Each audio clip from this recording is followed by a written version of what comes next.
This is baby Jessica. She is 18 months old in this picture, and it's rather a famous picture. This was on the front page of all the newspapers when my own daughter, who's 34 now, but at the time she was the same age as this little girl, and so it really captured my attention. And the reason this picture was so famous is because of how it came to be taken. So Jessica was born to a young mother who was single and felt she was too young to raise the child, and she gave the child up for adoption.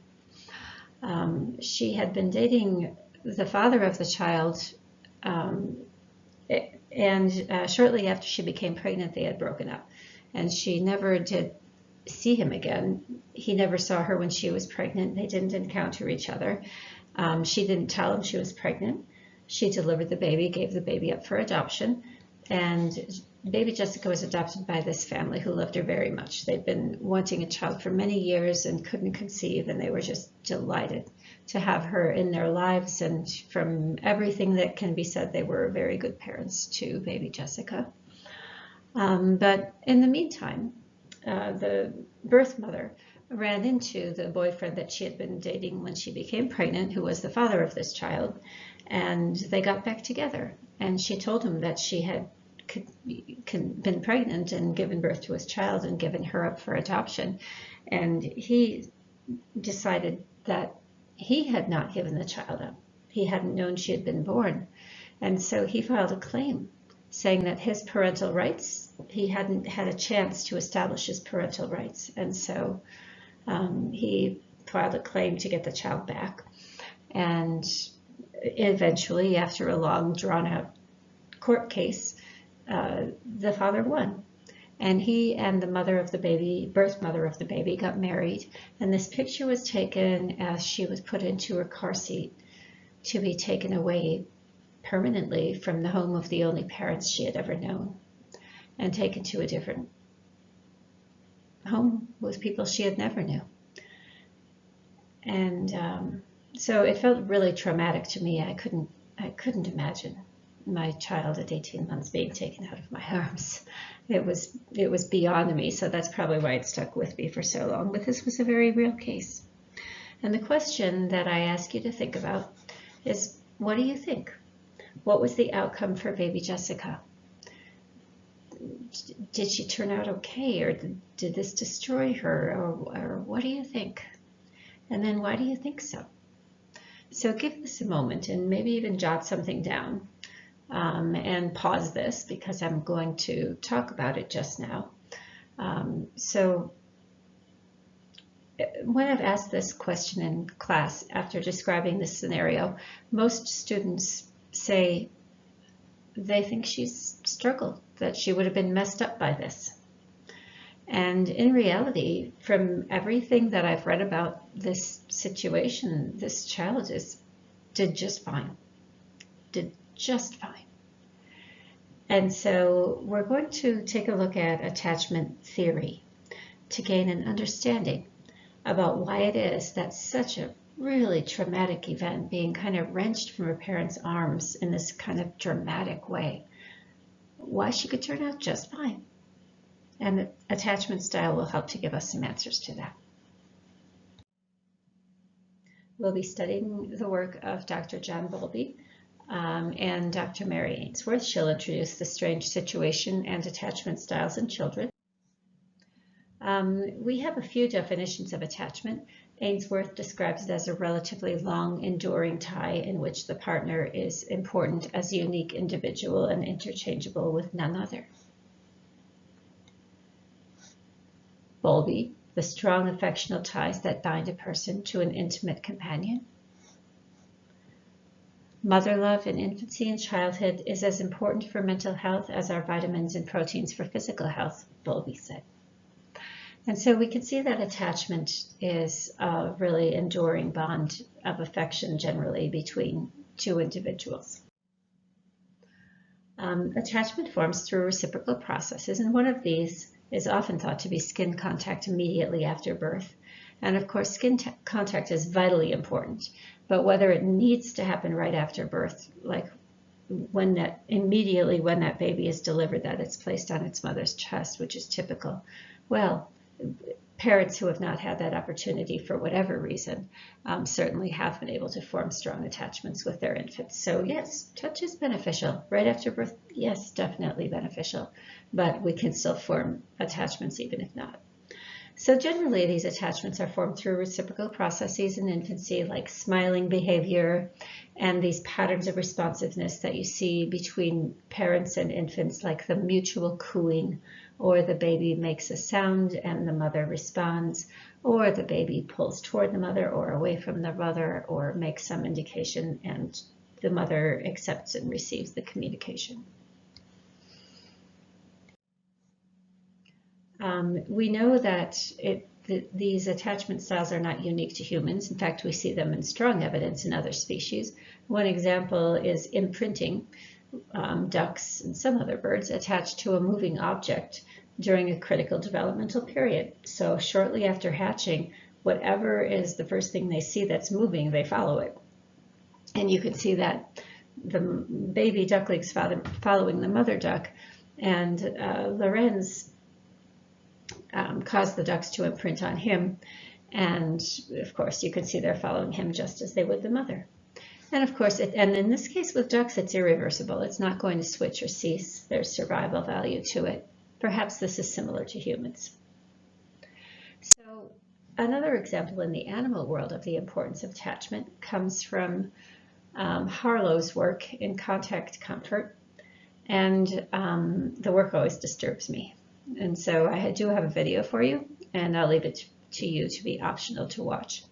But what he did is he took infant primates from their mothers and then gave them 2 replacement mothers. One was a wire mother with food and a cloth mother without food. To the primates who were assigned in Group A. To those who were assigned to Group B, they had a wire mother that had no food and a cloth mother that had food. So the infants were forced, in Group A, the infants were forced to choose between food and comfort. And what happened with those infants? Well, the infants who had to choose either the cloth mother for comfort or the wire mother for food would only go to the wire mother when urgently hungry. They'd eat quick, and rush back to the cloth mother. They preferred the cloth mother regardless of whether she had food or not. When they were fearful, they sought the cloth mother regardless of food. And when they were needing or wanting to explore something, if the cloth mother was there, they would explore more readily. A 3-day separation from the cloth mother resulted in less exploring. They would be more cautious and wouldn't explore a new environment. And those who had only the wire with food had more diarrhea. Their digestion was impacted. And from this, Harlow concluded that contact was essential to the well-being of these primates. And in this video, you can watch some of this footage if you care to do so. So Bowlby got very interested in studying attachment. This may have emerged because he had for himself a difficult childhood. His father had died when he was young. His mother met the standards of the time, which is that she only saw him during tea, and she sent him away to a boarding school at the age of 7. And so he was lonely. He probably lacked an attachment figure. And so when he was older, a young adult, he volunteered at a school for maladjusted children. And he made note of 2 individuals. One was this really isolated, remote, affectionless teenager who'd been kicked out of his previous school for theft and had no stable mother figure. He had no one in his life. And the fact that Bowlby noted that he couldn't get through to this teen. And the other was an anxious boy of 7 or 8 who trailed Bowlby around just everywhere, was known as his shadow, and who was so attached. So these 2 were polar opposites. And from this, he wrote his first book, 44 Juvenile Thieves, Their Characters and Home Lives. And then he also worked with infants who were taken away from their parents because they were very ill, like quarantine. And he got years of data collection from the hospitals. All staff had to take notes on the children, and these notes informed his understanding of attachment styles. And there was a film made about it. The 2-year-old goes to the hospital. You can see an excerpt on the right. Foster care and other studies, including observation and statistical analysis, is what led to his understanding of these attachment styles. So, the 4 components of attachment. First off, he noted that in order to be securely attached, these 4 things would be present in the relationship. So first off, we would see proximity maintenance. So you can think of an infant with its mother, proximity meaning nearness. The infant seeks to be near its mother. The second is safe haven. That means that when the infant is injured, if there's a secure relationship, the child will run to the mother and be comforted. And each time I say mother, you can replace father. It stemmed from work at a time when mothers were almost exclusively the caregivers for these young children. And so the defaults that he studied were in fact mothers. In this day, they might easily be replaced by fathers. So we have nearness, proximity maintenance. We have safe haven, that the child can run to the parent for comfort and be comforted when they get into the parent's arms. The third is secure base, and this means that in a new situation, the child will feel comfortable going out and exploring. They can check things out if the caregiver is present. So they're able to go out on their own a bit, just knowing that the caregiver is available, trusting the caregiver will be there. And separation distress means that, yeah, the child is distressed when the parent leaves. That's normal, that's healthy. So that's how he categorized a healthy attachment. If it had these 4 things, it was a healthy attachment. So categorizing attachment styles, one of his students, Mary Ainsworth, worked with him and developed a little test called the strange situation. And the strange situation allowed them to gauge these aspects of the child's behavior. And so it set up like this toy-filled room, and you'll see some video clip in the next slide. But the child and mother would enter a toy-filled room, and they'd have a chance to settle in and explore the room a little bit. And in that time, once they started observing, they would notice, did the child show secure base? Did they go around and explore a bit? You know, did they feel safe exploring because the mother was there, or did they not explore? They just stayed right next to the mother. So they'd want to see the child exploring a bit once they got comfortable. Then a stranger, a safe stranger, comes in to visit with the mother, and they sit together and talk, and they just observe proximity maintenance. Does the child keep the mother in sight? You know? And then the mother leaves the room for 3 minutes and returns, and then the stranger leaves. And then after a bit, the mother is called out and she leaves too, and the child is alone. And so here's a little bit of a minor stressor. And so they observe separation distress. Does the child get upset when the mother leaves? Then the stranger returns to comfort the child, and is the child comforted? Does that person have what the child needs to be comforted? We would expect not, according to Ainsworth and Bowlby's model.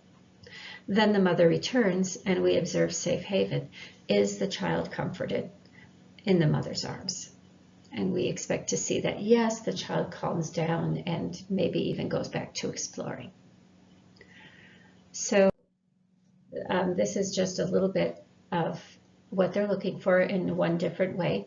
So in a secure attachment style, the child would explore the unfamiliar room, but kind of orient toward the mother, maybe show things to her and stuff. When the mother leaves, there would be a little discomfort. The child would be upset and cry. The child would be comfortable with a stranger when the mother is present. When the mother returns, he would greet her positively, be comforted by her presence, and the mother would be sensitive and supportive of the child. In the avoidant insecure attachment style, there wouldn't be that much orientation to the mother while exploring room. Maybe the back is turned or not much engagement. When she leaves, the child wouldn't be concerned, would be unconcerned with her absence. The child would be comfortable with a stranger, uninterested when his mother returns, and the behavior of the mother maybe would reject or ignore the infant. So now let's view this video and see what we think about these situations. So we know the 3 types of parentings, or we have 4 types of parentings. We only show 3 in this video. And you'll see them all demonstrated in the same situation task. So there are 3 clips of mother-child pairs in this. And so as you watch them, see if you can identify which attachment style is being demonstrated.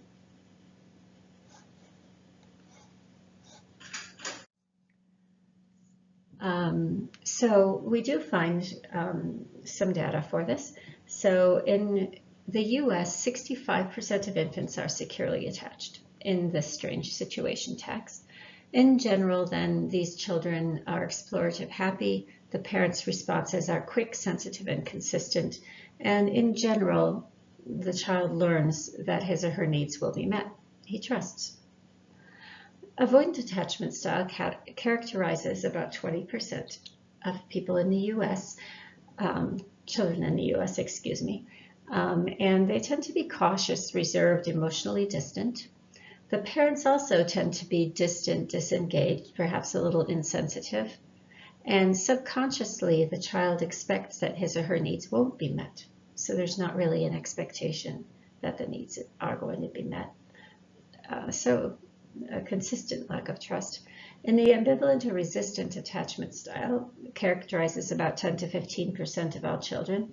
The general state is anxious, insecure, and angry. And the parents' responsiveness patterns are inconsistent.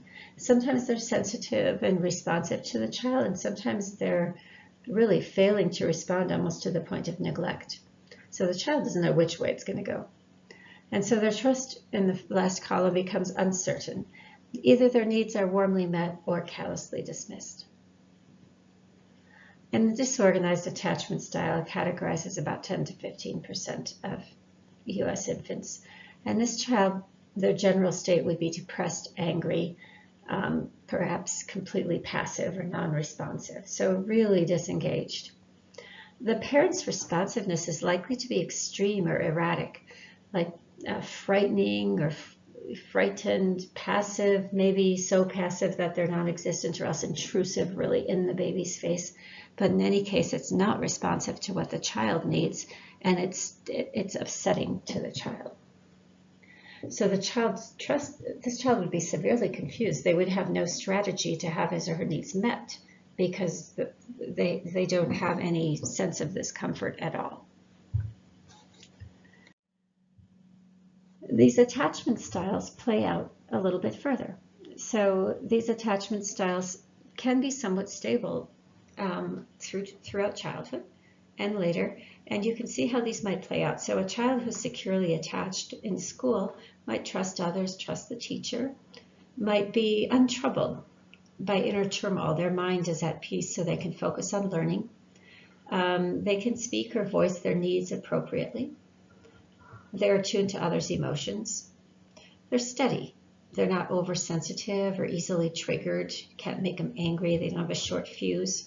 Emotion regulation tends to be good, and that leads to good self-regulation, meaning that they can manage emotional responses and not lash out. Like they can handle it even if they're angry. The avoidant type would be really insecure and anxious, but also withdrawn. They may sort of want friends a little, but they don't relax into the friendship.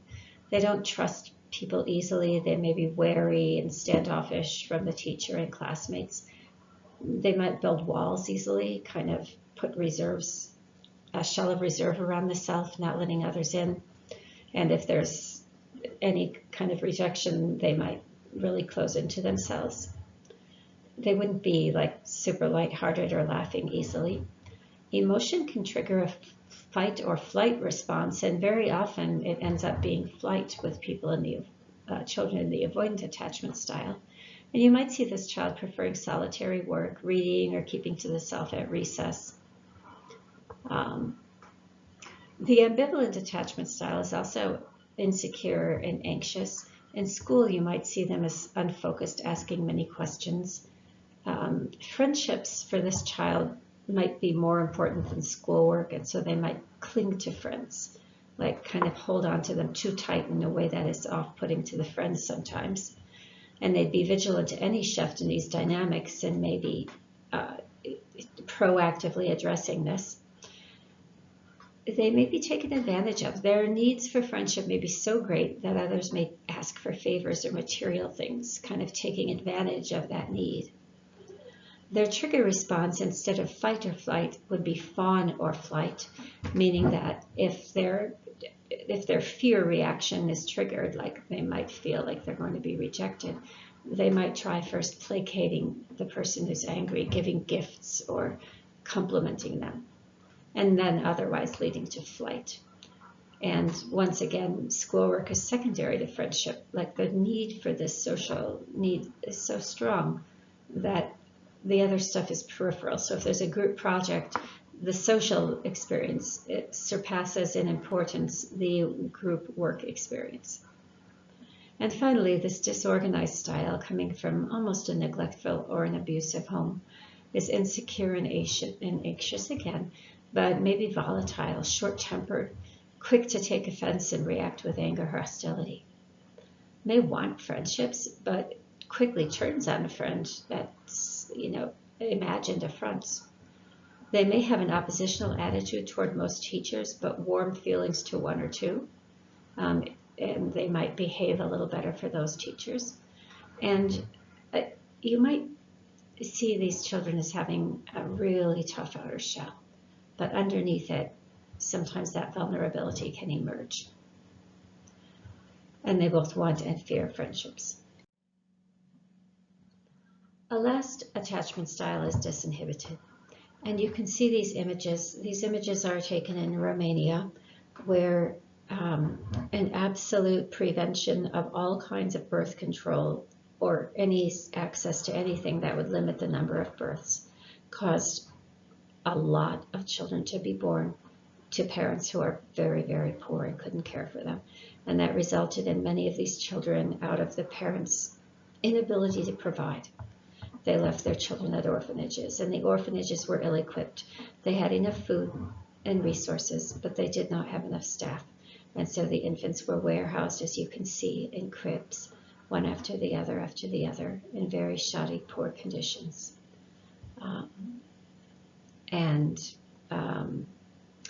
It provided one of those agonizing opportunities to better understand what happens. And this was done mostly because many families in the US and Britain and some other places were seeking to adopt these children to give them better circumstances. And as they adopted children who came from these circumstances, they found that there were some common behavioral patterns in many of them, some of which they didn't grow out. So infants who were in the orphanage more than 8 months, 2/3, 61%, had physical, cognitive, and or social problems at first.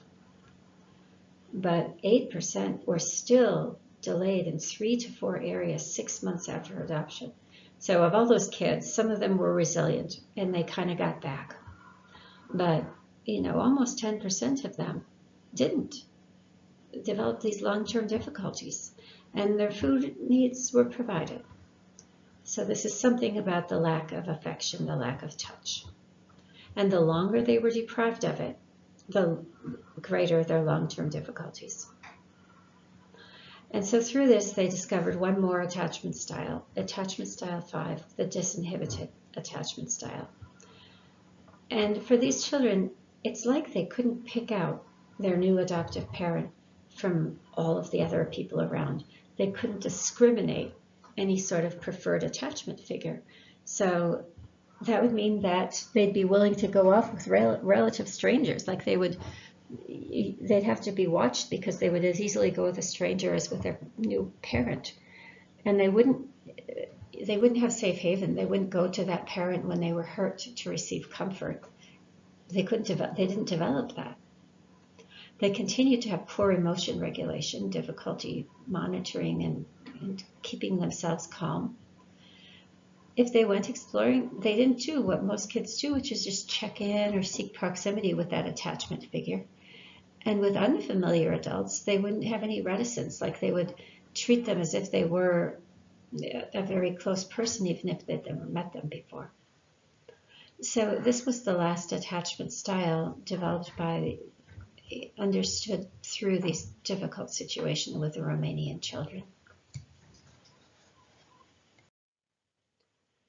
So next we're going to look at attachment styles as an adaptive tool, and just briefly. And so let's think about the attachment style that we've just looked at, as well as a couple others.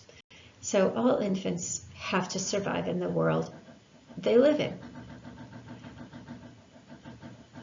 And so they need to develop an attachment style that brings out the best and safest response from the adults who are going to save their lives, who are going to bring them through. So in situations where the dominant response from caregivers differ, attachment styles would differ. And let's start just thinking about the disorganized attachment style. The disinhibited attachment style. The infants in the orphanage didn't have enough attention, and attention and touch was a need that they have.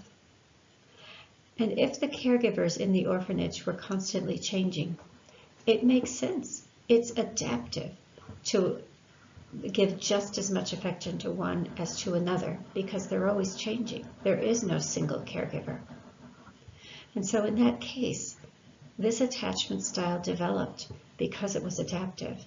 And the longer the children had to have their needs met by appealing to many different individuals, the more difficult it would be to then slow down and appeal and trust one or two specific individuals. So it makes sense that that attachment style was adaptive.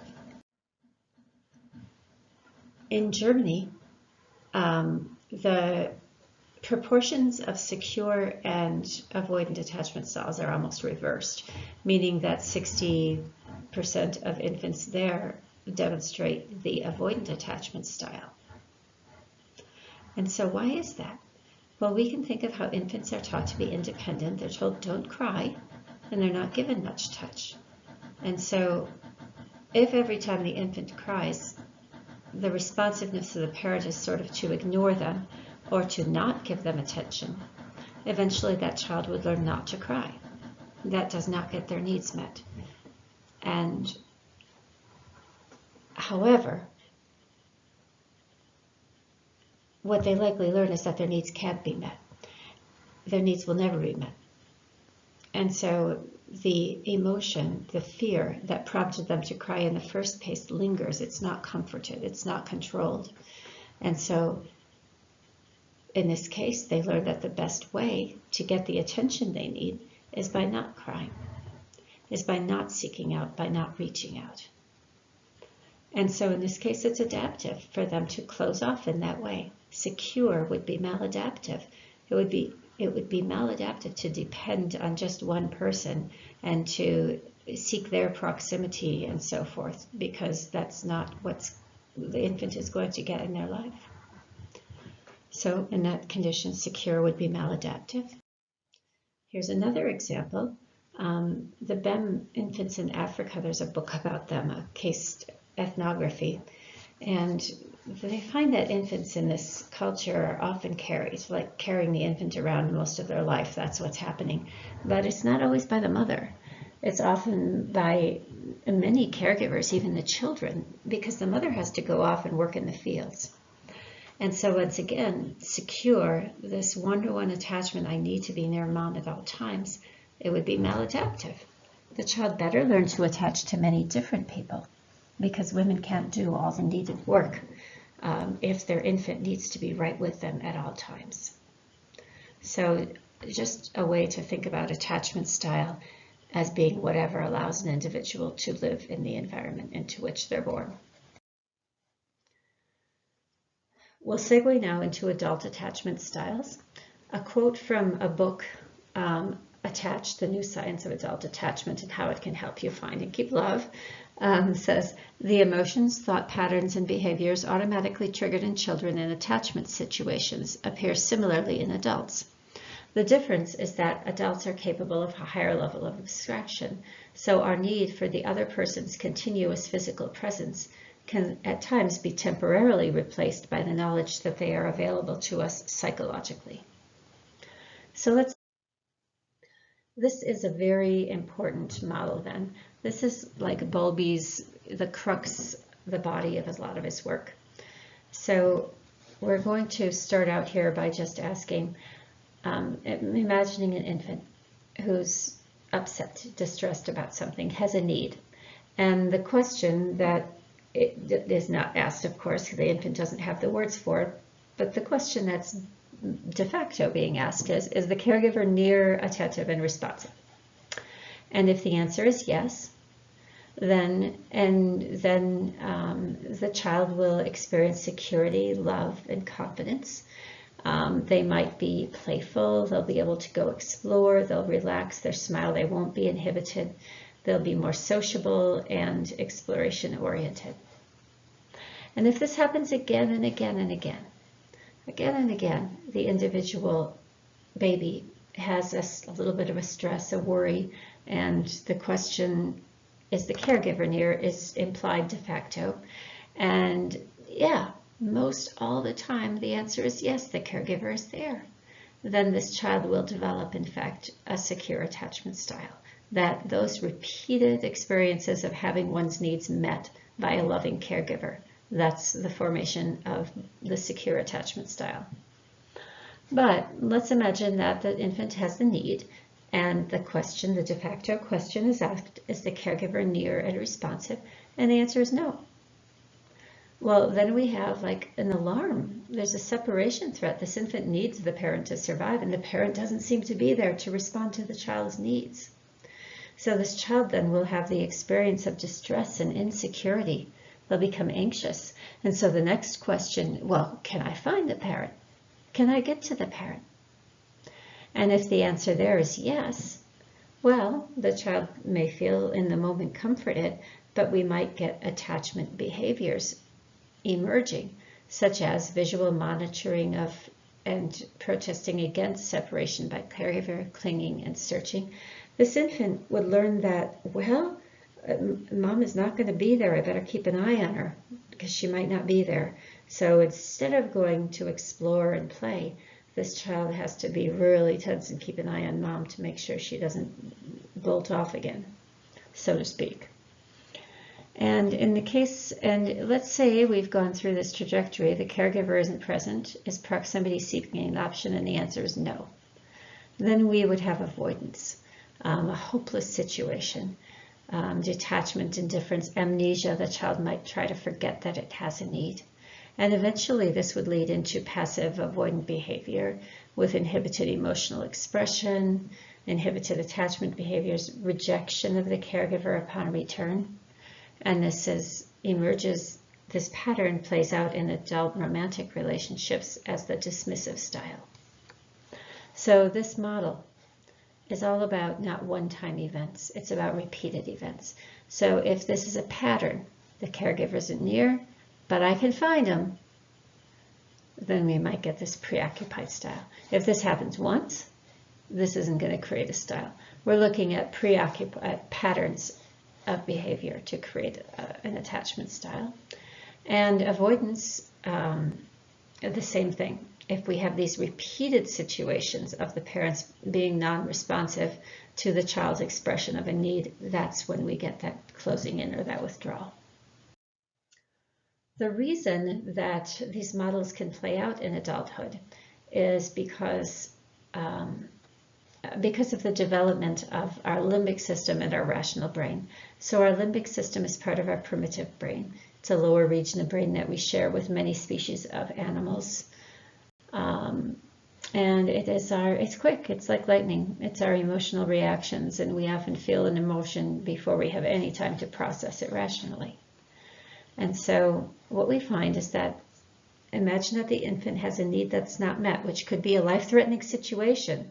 So the amygdala helpfully sends a fear message to the brain, and I say helpfully because the infant needs to have its need met in order to survive. Without that, the infant will die. And so the messages from the amygdala are processed very quickly. And you know, the fear rises in the infant if it's not responded to.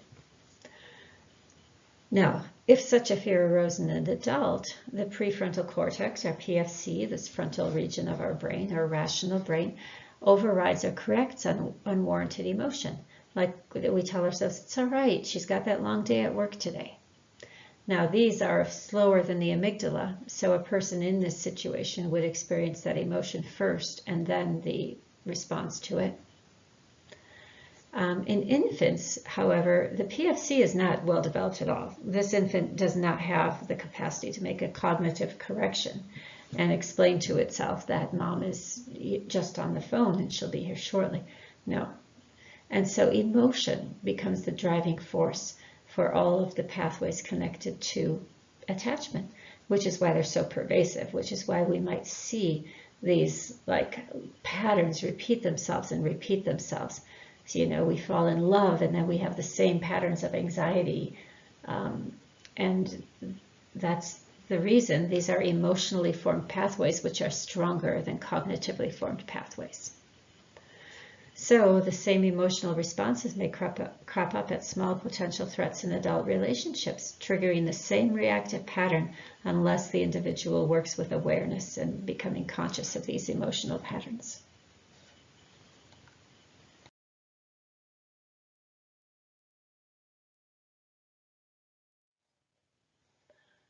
So when we categorize adult attachment styles, there's a couple different models, and I chose to present them this way because it combines the two dimensions.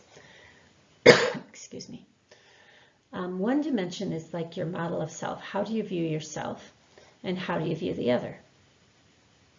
And if your view of the other is positive, certain things emerge as an attachment style. And if your view of the other is negative, you don't think much of other people, then that emerges. If your model of yourself is positive, you feel good about yourself, then we have a certain patterns that emerge, and likewise the reverse of that if you feel badly about yourself. And I chose this one because the other two dimensions that are modeled in these are anxiety and avoidance. So to what extent are you anxious about relationships? Well, this may reflect your model of yourself. And to what extent are you avoidant of relationships? And that may represent your model of the other. So I didn't mind this kind of structure. And if you feel good about yourself, you have low anxiety, and you feel good about your partner, you have low avoidance, you would have a secure attachment style.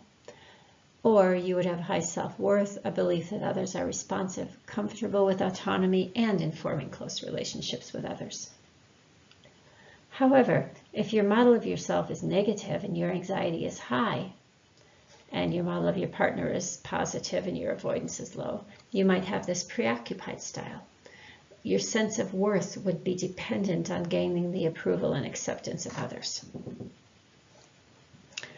If your model of yourself is positive, you have good self-esteem and your anxiety is low, but you kind of look down on others and you're pretty avoidant, this might be the dismissive style. Overt positive self-view denies feelings of subjective distress and dismisses the importance of close relationships. And finally, if you have high anxiety, a low view of yourself, and a high opinion of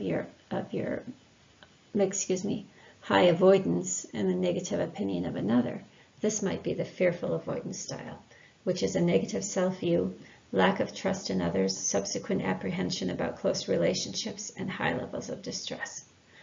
We'll look more at each of these coming up. I have placed in here the attachment inventory that you would take to determine your attachment style, and I included it just so you could see how this is measured for adults. And you can see that certain numbers like 8 through 12 and number 6 are measuring anxious attachment styles. We have avoidant attachment with 15, 16, 18, 5, 2, and 1, and so forth. So you can read through these items. I recommend that you do. And higher scores are linked to you would sum your scores for each label, and higher scores would mean that you're higher in that particular area, higher in anxiety, higher in secure relationship characteristics, or higher in avoidant relationships.